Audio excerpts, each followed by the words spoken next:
A few months ago, I got rejected massively. I think I'm falling in love with you. It's funny.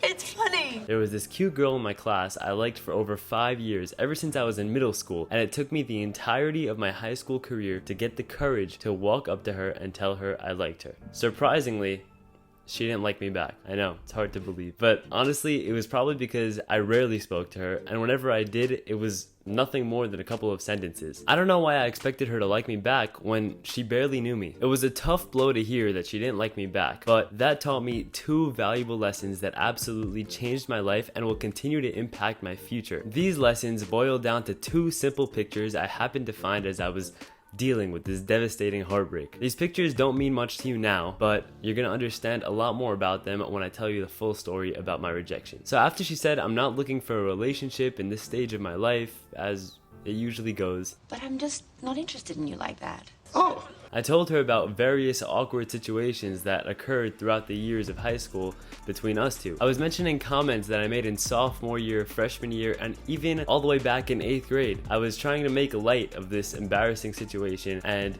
to my surprise, she had no recollection of any of the events I was reminding her about. She didn't remember anything that happened over the past 5 years between me and her. Now, I hardly ever journal, but that night I went home and wrote 1,008 words about the entire interaction. It kept bugging me that I remembered so much about what happened between myself and her over the past 5 years, and she honestly didn't remember much at all. A few days later, I was scrolling on Twitter and I found this picture that seemed to clarify the entire situation I was going through. It was a simple picture describing the spotlight effect. It was illustrated by Tim Urban, and it describes the idea that you think people are paying a lot more attention to you than they really are. There's a famous study from the year 2000 where researchers would stop a random student in the hall, give them a t-shirt with a big picture of a famous celebrity on it, and have them walk into class late. After the class was over, the researchers asked the student how many people they thought noticed the shirt that they were wearing. The student usually estimated that 50% of the people noticed their shirt, but in reality only 5% did. This is a classic example of the spotlight effect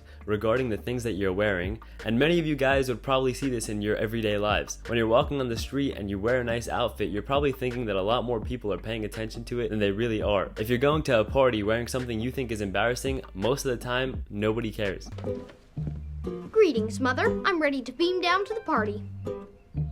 There were so many times I would walk by that girl in the hallway, imagining that she was watching me the entire way through, when in reality it was just the spotlight effect playing tricks on me. I would often decide what to wear to school based on what other people would think about my outfit, but in reality, nobody was really paying attention to me. And that's a good thing. Now let's say you do something embarrassing, like slipping in front of a bunch of people or saying something you definitely shouldn't have said. That's when the second picture comes in handy. This is a picture of the Ebbinghaus forgetting curve, which was created in 1885, and it tried to document how long after learning something did you forget it, and it showed something astounding. After only 20 minutes of having a conversation with someone or learning something new, you already forgot 40% of what just happened. After an hour, you forgot 56% of what happened, and after a day, less than a third of that memory from the previous day is remaining. Think about it. If you try to remember all of the conversations you had yesterday, most likely you'd only remember 1 or 2 out of the tens or hundreds of conversations you had in a single day. Try it yourself. Think about all the conversations you had yesterday and see how many of them you remember fully. Most likely you only remember around a third of the conversations you had yesterday. So if you look at it from the other person's point of view, if you have a conversation with them and say something embarrassing, most likely it's going to be part of the 75% of the conversations that were forgotten in the past week. Knowing this should make you instantly more confident. Just think about it. In a week, most people are going to forget the conversations that you're having now. You can look at it in the depressing angle of being forgotten, or you can look at it as giving you infinite confidence and courage, knowing that if you make a mistake, it'll be forgotten. You could do whatever you wanted if you could just imagine that conversation from your future point of view.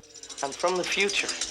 Do you know what this means? They won't remember any of the embarrassing things that you said in the conversation because they're going to be busy using their memory on the things that they said during the conversation. So far, this video has been a cool psychology lesson, but how is that going to actually help you in business? No matter what you do in business, you're going to need to communicate with other people. And to do that, you're going to need the confidence and courage to just walk up to somebody new and have a conversation with them. Specifically, when I did real estate last week, it was so important for me to know that anything embarrassing I did would be forgotten the next day or the next hour. Regardless of what you do in business, it's important to master the skill of communicating with other people. That's going to bring so many different opportunities your way. It's going to unlock more in potential earnings than any hard skill you could possibly learn. Of course, it's extremely important to have valuable skills, but without being able to communicate the value of the skills you have, you won't be able to profit off them in the future. These two pictures should get rid of most of that anxiety you have before entering a new conversation with somebody you've never met before. Just having that infinite confidence of knowing that nobody cares is going to get you ahead of so many people that postpone making decisions because they're worried about speaking to new people or bringing out their ideas into the light where other people would judge them. I personally have these two pictures at the top of my mind every single day I leave the house. Whenever I'm going to be speaking with somebody new, I love the increased confidence that I get from knowing that they're going to forget most of what I'm saying. They're going to remember the important parts, but not the embarrassing parts. And that's all I need to have the confidence to say whatever is truly on my mind. There are so many people that have so many great things to say and aren't saying them because they're afraid of being judged. When you fully internalize the fact that nobody cares is the moment that you have the entire world at your fingertips. Knowing that you're not the main character of somebody else's life allows you to fully be in control of your own. I'm making this video because it honestly feels cruel to keep all this incredible information to myself. I just feel like I have to share it with the world. If this video helps you in any way in the future, I'd love to hear those stories down in the comments below. I really appreciate you watching this video, and I'll see you in the next one.